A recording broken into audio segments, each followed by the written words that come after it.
Yes, yesterday we have seen about static members. Today we will go ahead with the static member function. What is the specificity of static data member? A recap. What is it here? Static data member. It is having the scope for entire class. Is it having the scope for entire class and common for all the objects, all data members. So it is common for all the objects. It shares the value for every object of the class. It is not belonging to any class, but it is having speciality to share that value to all the class objects, right? So the other concept which we are going to have in the static is what we are having the functions named as static function. Suppose I am having the same class what we did it last time. Class test is there. I am having some members like index or ID I have taken and some details.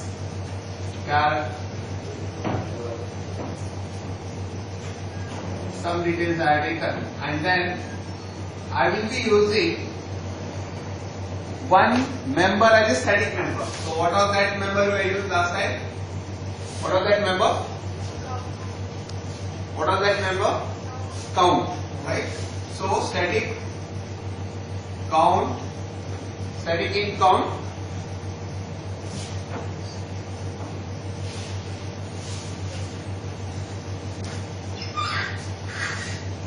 Then I will be using one more function now.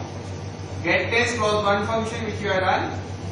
Set show test or show is another function.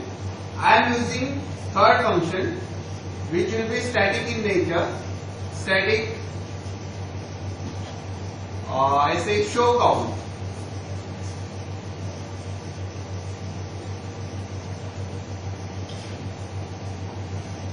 And its job is only to display the count value. Suppose I am taking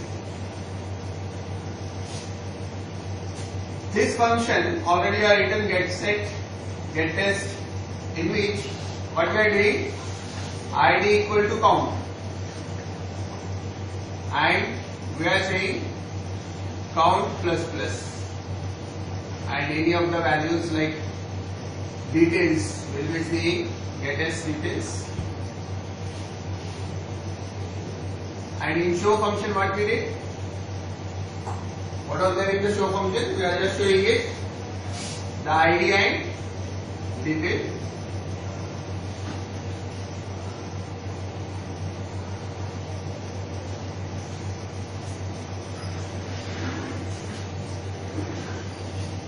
So these are the member functions of the class. I conclude the class here. We are having three member functions of the class: get test, show and show count. But it is very specific about the show count is it is a static in nature. So it means it is having specificity of static storage class. So like here static data member, here it is static member function. So that is the difference now, a data member and member function. So we have taken static member function. So once I have taken the static member function, what is the speciality of this? It remains same as what we are having, the speciality for static data members. So functions are not existing to that. We may have a main now. Suppose I am saying I will be creating a test object A. Then I am saying A dot get test. Then I will be using a block. I will be using another object B. Suppose I am saying A dot B dot get test.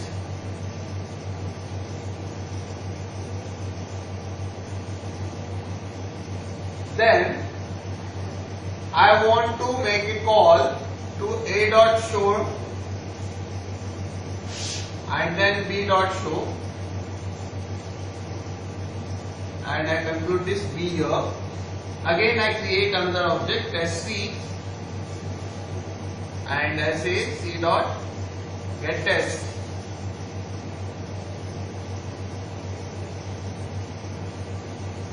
and then simply I will call the show of the this. I will not call any show count. Fine. So there is the object A, calls the get test, then B call the get test, then both will be shown, then again C is created and call the get test. So in all the cases we are not having anything related to the count. What is the value being displayed here? When the first show call is called, if I have given some values of details, what about the ID values? Can you tell me the ID values? What is shown here when I make a call to a dot show? What will make the show function? What is showing? The ID and details. So details will be taken from get test. So get test. So we are not getting any ID value. We are setting the ID value. In the get test we are setting the ID value by count. So what value will be set to the ID of A? What value will be of ID of A? 1, 0, 2, what is it? What is the ID value of A?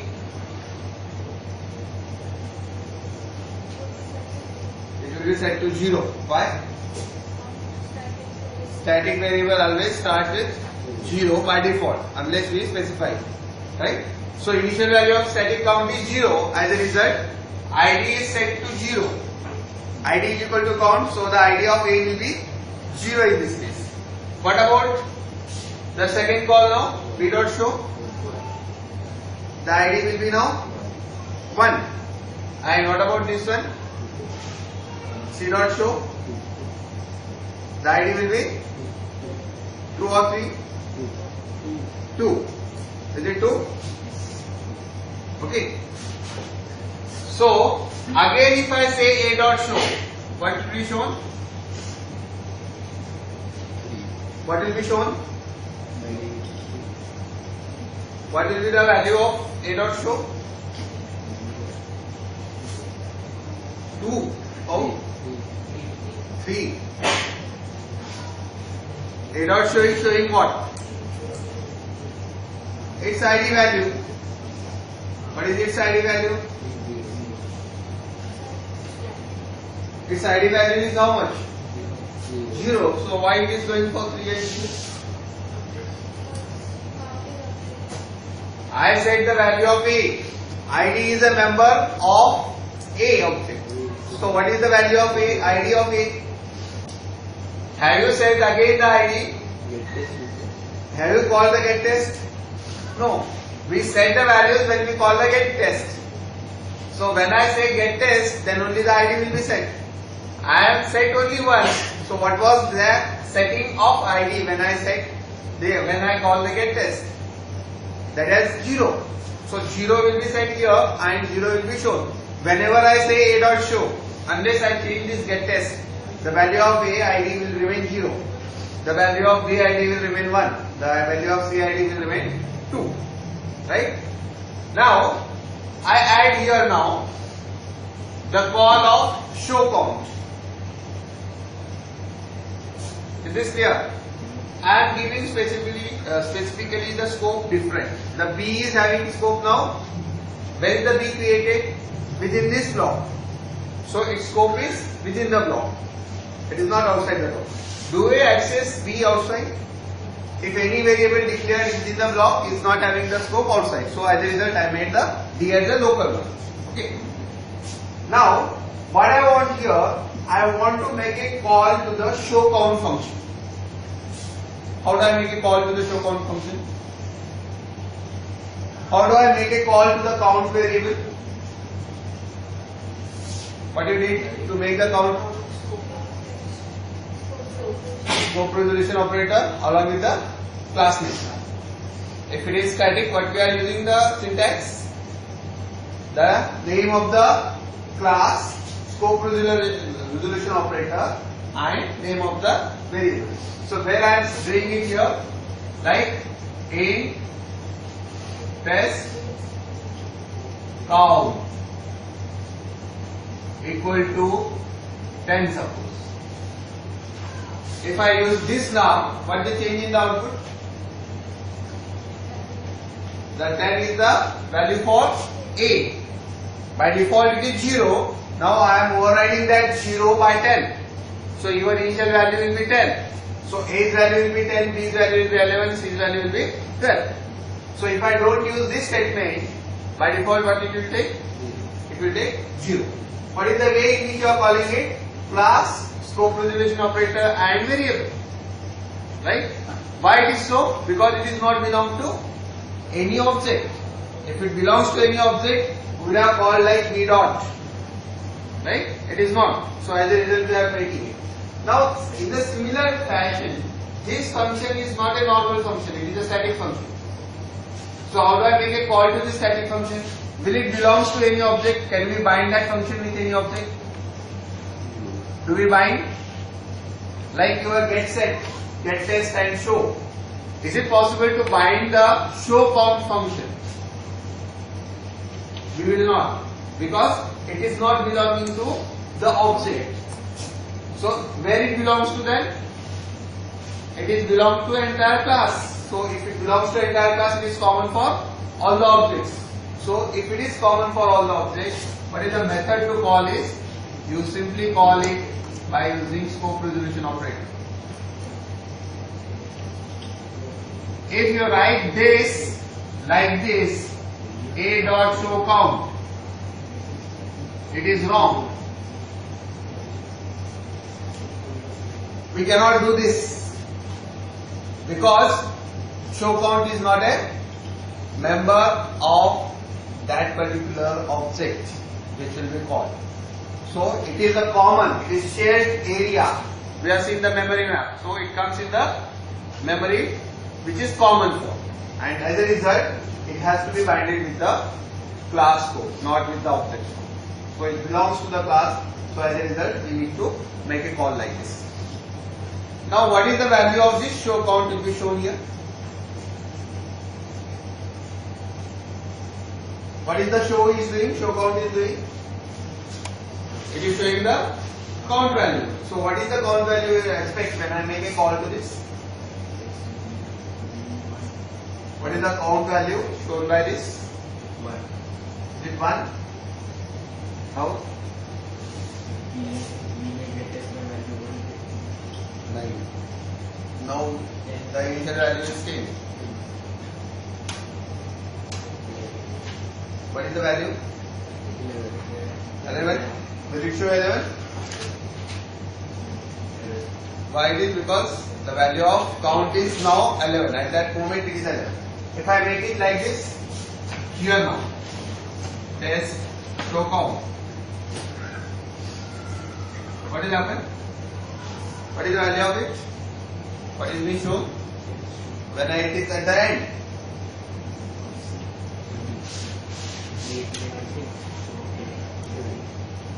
How much? 11. Last call is made by A. It not belongs to A or B. It belongs to the class. 13. Right? So it is the last value updated. What you are getting is whatever the last value is there, it is independent of what the make calls to the other member function. So the show function, show count, will show you the latest position of the count. So wherever it is being called. Okay. So this particular concept can be used to know how many objects you have created. So if I suppose write it cout count and add the message the number of objects created, what will happen in that case? As and when I create the object, I will be setting the values for the object. Right? So when I set the object value, the count is incremented. So count is keeping the track of objects. So with the show count, I may tell the user that you have created these many objects. If I add the word here, a statement like the total number of objects created in the program, and what is its value is shown supposed to be a count. So that will make use of making the counting of the objects. Is it possible to count how many objects created by keeping count as a member of the same class of that object? If it is not static, what would happen? With every object the value is changing. It is not common. So as a result we cannot make the count. Right? So for making such counts we need to have the static data member. And at the same time, what is the speciality of static member function? Just to note down otherwise. Static member functions are those member functions which are common for class. Static member functions are those functions which are common for class. In bracket, that is all objects. What is this? Common for class means it's common for all objects.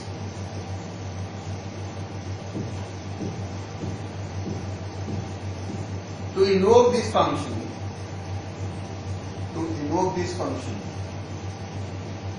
we should bind it to the class. We should bind it to the class using scope resolution operator. To call this function, now we are going to make out. We need to bind it with the class by using scope resolution operator. Another speciality is that static member function is only and only accessing the data members which are static. It is specially designed for accessing the static data members. If any static member function is there, its first priority is to access the static data members. Static member function accesses the static data members. It doesn't mean that it will not access all this. It is specialties, it must use static data members.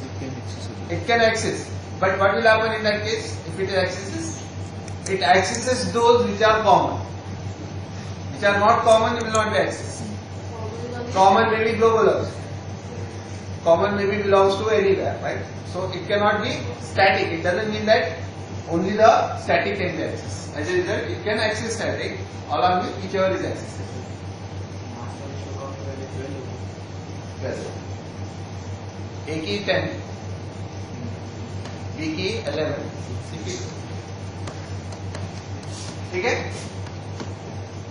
Then, what is the third thing? It is not belongs to the object, so it belongs to the class. And what is the access method is? We need to use the invocation with the class name. So this is the speciality of the static data members, static member functions.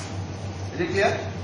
So it is as simple as any member, if it is static, it should be binded with the scope resolution operator along with the class. Either it is a member function or it is a data member. So whatever it is, we cannot have the dot operator to be used like a normal object scope.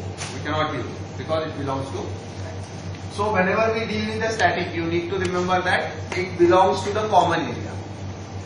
If it is belongs to the common area, it is having limitation of using entire class, not limitation of objects. So it will be global. In the behavior wise, it is global. But scope wise, again it is within the class. So it cannot be outside the class. So whenever we need to use, we need to specify the scope of that as a class. It's not like a global one without having any scope. So we need to resolve it. Okay? So this is what about the static member function. Clear? What is static data member and static member function?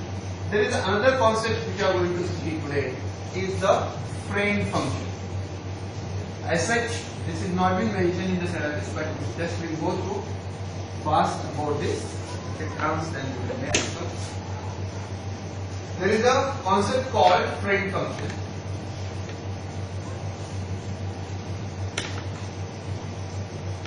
We are seeing inline function, we are seeing static function, we are seeing now friend function. So there are different categories of the function. Now friend function, or we say it is a term friend is used as a bridging between two. A function which bridges two.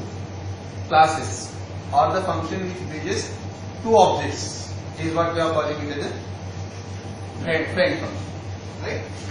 So friend function is not belongs to any object again. It not belongs to the any class. So it must be starting with keyword friend. So just write it.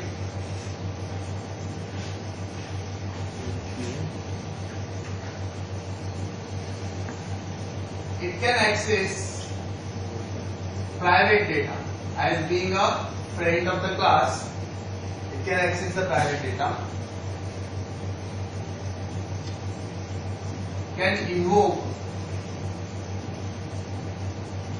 without object. Can invoke without object. It is being a friend. It cannot be necessarily have the object. So it can it behaves like normal function. What does it mean? It is not like a member function, normal function which is outside the class, or it behaves like a non-member function, rather normal, you can say non-member function.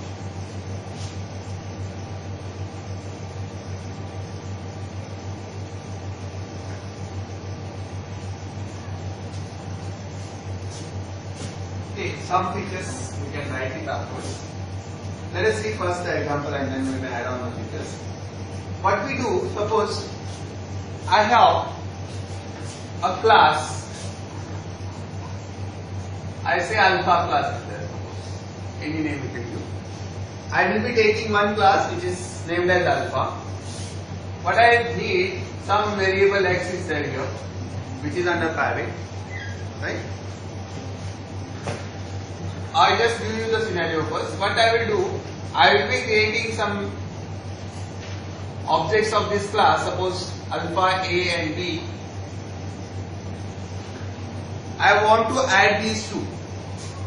What I will do, I suppose I want the values of a plus b.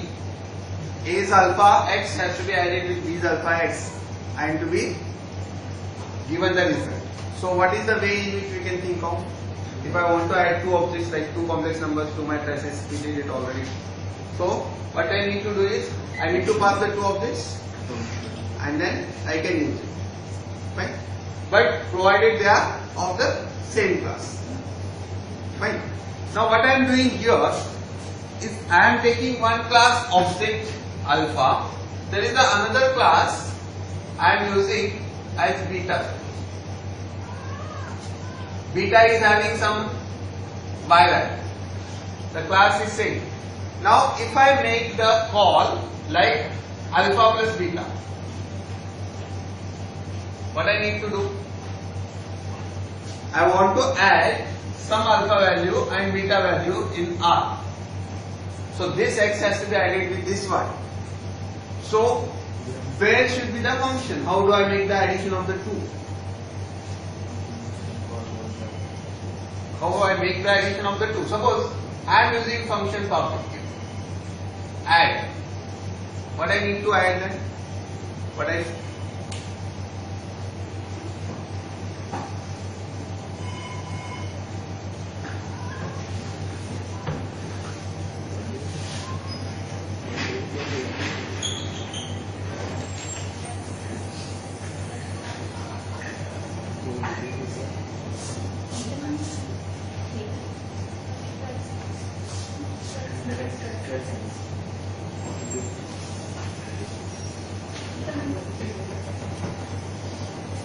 So if I make the function add, what is supposed to be added now? If I make this function add, it belongs to this class. It takes only the alpha values. It cannot take any beta value, right? And if suppose I make this function with the parameter beta, what will happen? Suppose I am saying beta b. A function belongs to alpha, takes the argument as beta. Then beta's which value should be added? Y value. If I write here x plus b dot y. Is it a variable? Y belongs to whom? Y belongs to beta, right?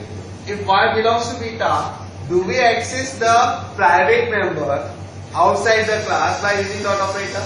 It's not possible, right? So there is no common function which bridges the two. Is there any common function which bridges the two?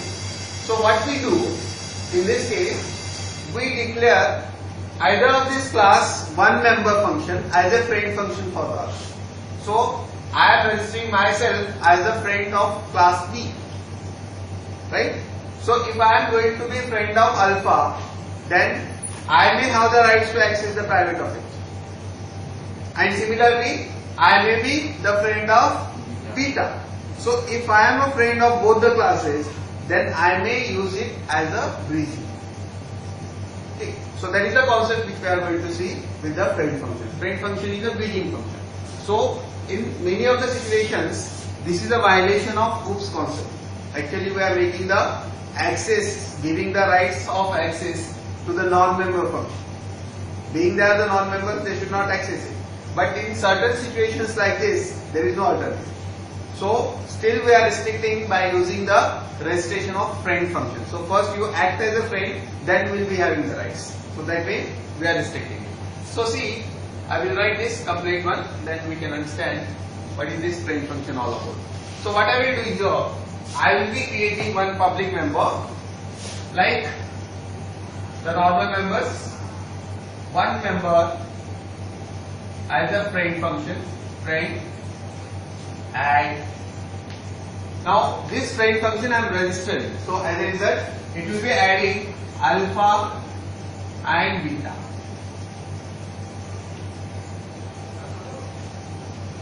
This is a prototype of this friend function. So friend add alpha beta, right? Other than that, like get alpha, a normal member, show alpha, a normal member, right? Similarly here, under the public, what I want to register a friend. The friend of alpha should be the friend of beta also. So it means I need to make out this. So friend add alpha beta, right? And it will be having get beta and show.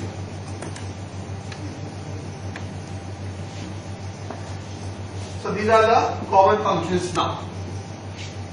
Then what is the next we need to make out is the definition of these functions. So these are the normal functions, you can define it outside. This is now common function. If it belongs to the two classes, do we define it twice?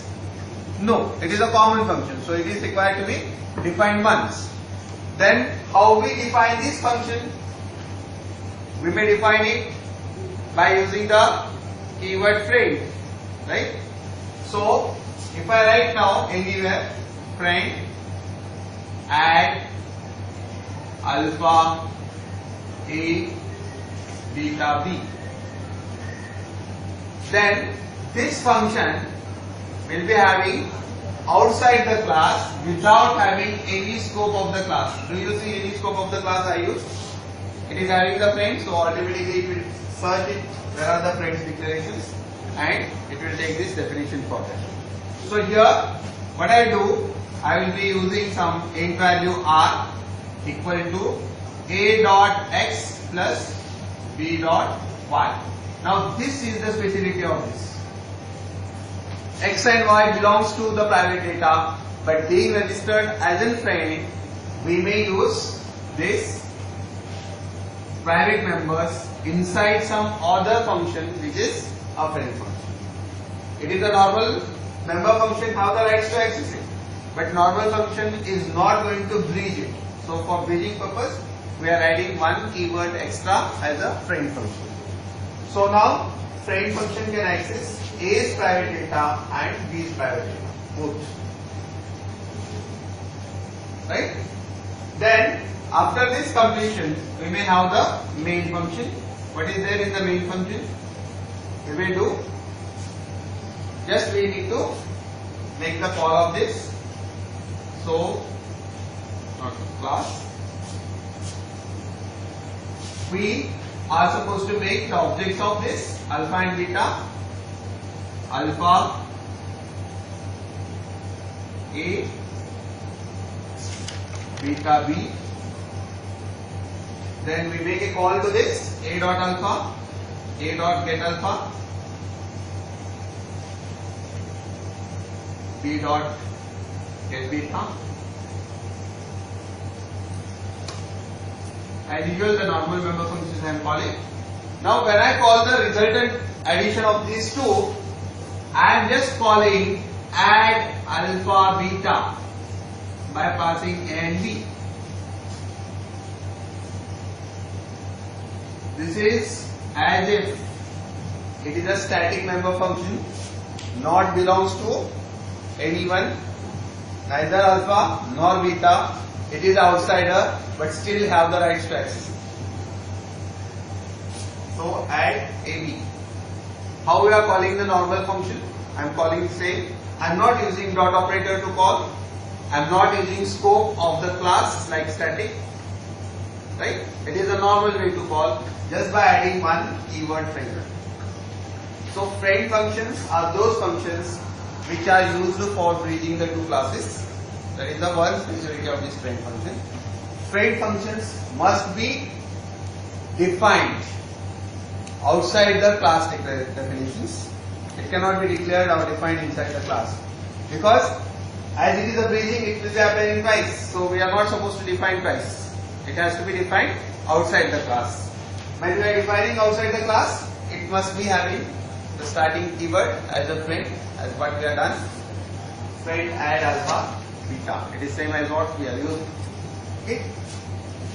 Then one more thing about the friend function is it has to be registered under both the classes of which it is supposed to be a friend.